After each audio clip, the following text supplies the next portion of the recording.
Hello दोस्तों, स्वागत है आपका एक बार फिर से आपके अपने चैनल सिंपल ग्रामर में। तो दोस्तों, अपनी इस ग्रामेटिकल जर्नी का लास्ट स्टॉपेज था सब्जेक्ट और प्रेडिकेट, और उम्मीद है कि आप सब एक्सरसाइज कर रहे होंगे, प्रैक्टिस कर रहे होंगे, डिफरेंट सोर्सेज से सेंटेंसेस लेके पहचान रहे होंगे कौन सा सब्जेक्ट है, कौन सा प्रेडिकेट है। आज इस जर्नी को फिर से आगे बढ़ाते हैं और अगले स्टॉपेज तक लेके जाते हैं जिसका नाम है the phrase and the clause. पर दोस्तों, आगे बढ़ने से पहले अगर आपको इस चैनल का कंटेंट अच्छा लग रहा हो और जो भी समझाया जा रहा है वो आपको समझ में आ रहा हो तो इस चैनल को सब्सक्राइब करके बेल आइकन जरूर दबाएं। तो चलिए शुरू करते हैं आज का topic, the phrase and the clause. दोस्तों, याद करिए सेंटेंस की डेफिनेशन क्या थी? A group of words that make complete sense. A group of words that make complete sense. अगर मैं कुछ ग्रुप ऑफ वर्ड्स लूं, for example let's say in the east, ये ग्रुप ऑफ वर्ड है कि नहीं है? अरे भाई, वर्ड्स का ग्रुप ही तो है, दो या दो से ज्यादा वर्ड्स को एक साथ लिखना ग्रुप ऑफ वर्ड्स कहलाता है। तो मैंने ग्रुप ऑफ वर्ड्स लिया इन द ईस्ट। अब सेंटेंस की डेफिनेशन क्या है? A group of word that make complete sense. तो कंप्लीट सेंस कैसे चेक करेंगे? मैंने ये लिख दिया है, आप एज अ रीडर जब इसे रीड करेंगे तो आपका माइंड जो प्रोसेस कर रहा है इस इंफॉर्मेशन को क्या कह रहा है कि क्या ये कंप्लीट सेंस दे रहा है? नहीं ना।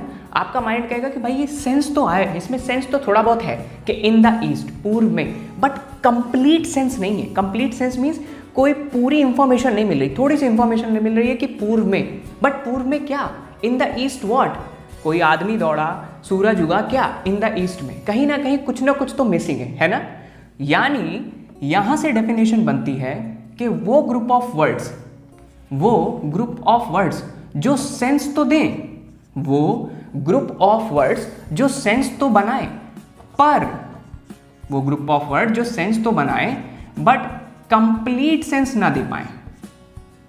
वो ग्रुप ऑफ वर्ड्स जो थोड़ा सेंस तो दें, सेंस का मतलब कुछ तो मीनिंग निकल रही, बट कंप्लीट सेंस, पूरी इंफॉर्मेशन ना दे पाए, कहीं ना कहीं कुछ ना कुछ मिसिंग निकले, उन ग्रुप ऑफ वर्ड्स को हम बोलते हैं दोस्तों फ्रेज।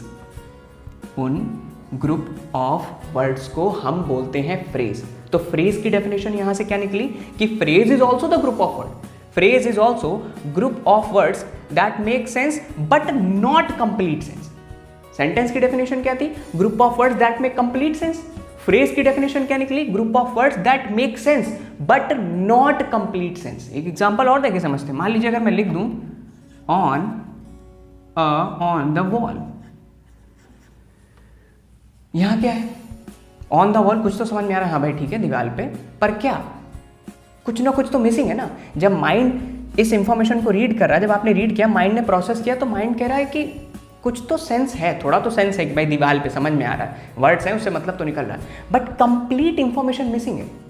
वो क्या है? अब अगर मान लीजिए मैं इसी के आगे लिख दूं कि मान लीजिए the farmer sat on the wall. अब आप कहेंगे हाँ, अब पूरी इंफॉर्मेशन निकल रही है, अब पूरी इंफॉर्मेशन जो है, जो इंफॉर्मेशन पूरी तरह कन्वे हो रही है माइंड में, दैट इज कंप्लीट इंफॉर्मेशन। ठीक है, तो यहां से हमने क्या सीखा कि भाई सेंटेंस की डेफिनेशन क्या थी? Group of words that make complete sense. और फ्रेजेस की डेफिनेशन क्या हुई? ग्रुप ऑफ वर्ड्स, जैसे यहां पे ऑन द वॉल, इसमें देखिए ना, ये भी तो ग्रुप ऑफ वर्ड्स हैं, that make sense but not complete sense, पूरा सेंस ना दे, दैट इज कॉल्ड फ्रेज। तो अब बारी दोस्तों क्लॉज को समझने की। चलिए समझते हैं। अगर मैं यहां पे एक सेंटेंस लिखूं, मान लीजिए he has a chain of gold. Okay, अब ये जो मैंने बॉक्स के अंदर दो वर्ड्स को जो है इंक्लूड कर दिया है, group of word of gold. आप अगर इसको अलग लिखेंगे तो आप कहेंगे हाँ भाई ठीक है, ऑफ गोल्ड। ये क्या है? अभी मैंने बताया ना, ग्रुप ऑफ वर्ड, सोने की, ग्रुप ऑफ वर्ड, तो ऑफ गोल्ड यानी सोने की, तो ग्रुप ऑफ वर्ड है, ठीक है, सेंस दे रहे हैं, ठीक है, बट कंप्लीट सेंस नहीं दे रहे, तो ये क्या होंगे? अभी आपने पढ़ा थोड़ी देर पहले, इनको क्या बोलेंगे हम? फ्रेज। ठीक है, पर अगर मैं इसी सेंटेंस को थोड़ा सा ट्विस्ट करके लिखूं और एक वर्ड ऐड कर दूं, he has a chain which is made of gold. अब मैंने क्या किया? थोड़ा सा सेंटेंस को ट्विस्ट कर दिया। अब अगर मैं सिर्फ इतने पार्ट को रीड करने को बोलूं आपको, which is made of gold, which is made of gold, जो कि सोने की बनी है। क्या फर्क है दोस्तों? ध्यान से देखिए, पहला वाला सेंटेंस है he has a chain of gold, और अगर सिर्फ इन दो वर्ड्स को देखें आप कहेंगे ग्रुप ऑफ वर्ड्स है, हाँ है। सेंस निकल रहा है, हाँ सोने की सेंस तो निकल ही रहा है। कंप्लीट सेंस निकल रहा है, नहीं मिसिंग है, तो ये फ्रेज हो गए, ठीक है। नीचे वाले सेंटेंस में अगर सिर्फ इतने पार्ट को देखें which is made of gold, तो यहाँ पे भी आप अगर उसी पैरामीटर पे जज करेंगे, चेक करेंगे कि आप देखेंगे हाँ भाई ग्रुप ऑफ वर्ड्स हैं, हाँ ठीक है। सेंस निकल रहा है, हाँ निकल रहा है। कंप्लीट सेंस निकल रहा है, which is made of gold, आप कहेंगे कहीं ना कहीं कंप्लीट सेंस निकल रहा है, क्यों? उसका रीजन क्या है कि इस पार्ट में, क्योंकि ये सेंटेंस का पार्ट है, पूरा सेंटेंस नहीं है, ये इस पूरे सेंटेंस का पार्ट है। पर इस पार्ट में स्पेशलिटी क्या है? इस पार्ट में स्पेशलिटी ये है कि इस पार्ट में इसका खुद का एक सब्जेक्ट है जो कि विच है, और इज मेड ऑफ गोल्ड पूरा पूरा प्रेडिकेट की तरह काम कर रहा है। नहीं समझ में आया? फिर से चेक करते हैं। याद करिए सब्जेक्ट की डेफिनेशन क्या थी।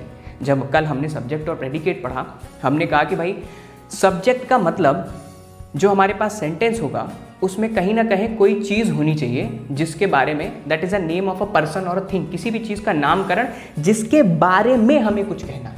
तो ये जो विच है, विच, इसी के बारे में तो इज मेड ऑफ गोल्ड बताया है। सोने की क्या बनी है? जो कि सोने की बनी है। अब पूरा पार्ट तो बना नहीं रहा, जो कि मतलब कौन, यहां तो चेन की बात हो रही है। पर which is made of gold, सिर्फ इतने पार्ट को अगर हम देखें तो इसमें खुद का ही सब्जेक्ट है जिसके बारे में प्रेडिकेट इंफॉर्मेशन दे रहा है कि सोने की बनी है। ये डिफरेंस है फ्रेज और क्लॉज में। फ्रेज में सब्जेक्ट है ही नहीं, ऑफ गोल्ड, काम खत्म, सिर्फ ग्रुप ऑफ वर्ड है, इसमें सब्जेक्ट नहीं है। किसके बारे में बताया जा रहा है? गोल्ड का क्या है, मतलब जो इंफॉर्मेशन दी गई है सोने की, तो वो सोने की क्या है कुछ पता ही नहीं, चेन है क्या है, इसलिए ये फ्रेज है, यहाँ पे सब्जेक्ट मिसिंग है। बट अगर सेकेंड पार्ट में देखें तो हम ये देख रहे हैं कि जो इंफॉर्मेशन दी जा रही है कि इज मेड ऑफ गोल्ड, सोने की बनी है, वो विच के रूप में, सब्जेक्ट के रूप में विच काम कर रहा है, जो कि सोने की बनी है। तो अगर असल डेफिनेशन क्लॉज की देखें फिर से एक बार, तो क्लॉज सेंटेंस का ही पार्ट होता है। पूरा पूरा सेंटेंस क्या है? He has a chain which is made of gold. तो क्लॉज सेंटेंस का ही पार्ट है, पार्ट है, पूरा सेंटेंस नहीं है, सिर्फ पार्ट है। क्लॉज सेंटेंस का वो पार्ट है जिसमें सब्जेक्ट भी हो और प्रेडिकेट भी हो। ऐसे आप पहचानेंगे किसी सेंटेंस में फ्रेज क्या है, क्लॉज क्या है। फ्रेज सिर्फ ग्रुप ऑफ वर्ड होते हैं, काम खत्म, सेंस देंगे, कंप्लीट सेंस नहीं देंगे। क्लॉज एक सेंटेंस का पार्ट होगा बट उसमें सब्जेक्ट भी होगा, प्रेडिकेट भी होगा। दो और एग्जांपल से समझते हैं दोस्तों क्लॉज को। अगर मैं यहां लिखूं people who pay their debt are trusted, तो अब आप इस सेंटेंस में देखिए people who pay their debts are trusted. अगर सिर्फ इतने पार्ट को देखेंगे, who pay their debts are trusted, जो अपना जो है बकाया चुकाते हैं वो भरोसेमंद होते हैं, उन पे भरोसा किया जा सकता है। तो इस पार्ट में ये जो इंफॉर्मेशन दी जा रही है कि जो पे करते हैं उन पे ट्रस्ट किया जाता है, वो कौन है? जो, ये जो है ये यहाँ पे सब्जेक्ट की तरह तो काम कर रहा है, इसी के बारे में तो ये पूरी इंफॉर्मेशन बताई गई। अब वो बात अलग है, इसको कंप्लीट करने के लिए आप पीपल भी पढ़ना पड़ेगा, तभी तो फिर कंप्लीट सेंस तो सेंटेंस से ही निकलेगा। लेकिन क्लॉज में ये चीज़ है कि सब्जेक्ट के रूप में भी आपको एक वर्ड दिख जाएगा। तो क्लॉज वो पार्ट है सेंटेंस का, सेंटेंस का पार्ट है, कंप्लीट सेंटेंस नहीं है, वो पार्ट है सेंटेंस का जिसमें एक सब्जेक्ट है और बाकी पूरा प्रेडिकेट भी होगा। दूसरा एग्जाम्पल ले लेते हैं कि I think you have made a mistake. अब अगर आप इस सेंटेंस को देखें, इसमें सिर्फ इतना पार्ट देखें, you have made a mistake, तो आप ये तो कहेंगे यार ये तो इस पूरे सेंटेंस का पार्ट है, तो यानी पहला पैरामीटर चेक, पार्ट है। सेकंड के ग्रुप ऑफ वर्ड है, हाँ है, group of word, check, part है, ग्रुप ऑफ वर्ड है। उसके बाद क्या इस पूरे पार्ट में कहीं सब्जेक्ट है? चेक, हाँ है, यू। कैसे यू सब्जेक्ट है? क्योंकि ये यू ही तो है जिसने हैव मेड अ मिस्टेक, जिसके बारे में बताया जा रहा है कि उसने मिस्टेक करी। और प्रेडिकेट है? चेक, बिल्कुल है, क्योंकि हैव मेड अ मिस्टेक। अगर सब्जेक्ट और प्रेडिकेट की डेफिनेशन से हम कंपेयर करें जो हमने कल पढ़ी, तो वो क्या है, वो यही तो है कि हमारे पास एक सब्जेक्ट होना चाहिए जिसके बारे में हमें कोई इन्फॉर्मेशन देनी। तो यू वो सब्जेक्ट है जिसके बारे में कुछ इन्फॉर्मेशन है, और वो इन्फॉर्मेशन क्या है कि उसने मिस्टेक कर दी। तो सब्जेक्ट भी हमारे पास, प्रेडिकेट भी है, और ये पूरे सेंटेंस का पार्ट भी है। तो सेंटेंस का पार्ट है, सब्जेक्ट है उसमें, उस पार्ट में, और प्रेडिकेट भी है, यानी ये पूरा पार्ट क्या कहलाएगा, पूरा पार्ट क्लॉज। तो एक बार क्विक रिवीजन कि फ्रेज क्या होंगे, group of words that make sense but not complete sense. Group of word होंगे जिनमें सेंस तो निकल रहा होगा पर कंप्लीट सेंस नहीं, in the east, on the wall. और क्लॉज क्या होंगे, पार्ट ऑफ सेंटेंस, एक पूरे सेंटेंस का थोड़ा सा पार्ट जिसमें सब्जेक्ट भी होगा और प्रेडिकेट भी होगा, वो होंगे क्लॉज। तो दोस्तों आज की जर्नी यहीं तक, पर आपको मालूम है काम अभी खत्म नहीं हुआ है।